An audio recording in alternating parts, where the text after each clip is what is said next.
পবিত্র রমজান উপলক্ষে রাজধানীর কড়াইল বস্তি ও ভাসানটেক এলাকায় ১৪টি এতিমখানা ও মাদ্রাসায় মাস জুড়ে ইফতার ও সেহরি সরবরাহের উদ্যোগ নিয়েছে বিএনপি।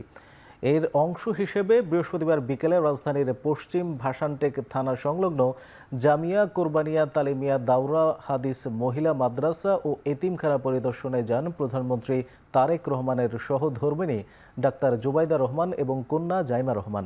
৪০ বছর ধরে অসংখ্য খুশির মিছিলে ছিল আইডিয়ালসে, থাকবে আগামীতেও। সেখানে তারা এতিম শিশুদের সঙ্গে কুশল বিনিময় করেন এবং তাদের সঙ্গে ইফতার করেন। বিএনপি চেয়ারপারসনের প্রেস উইংয়ের সদস্য শামসুদ্দিন দিদার জানান, বিকালে ভাসানটেকের ৪৪ লালাসাই এলাকায় এই কার্যক্রমের আনুষ্ঠানিক উদ্বোধন হয়। জাইমা রহমানের উপস্থিতিতে মাদ্রাসার শিক্ষক ও শিক্ষার্থীরা এই উদ্যোগের জন্য কৃতজ্ঞতা প্রকাশ করেন।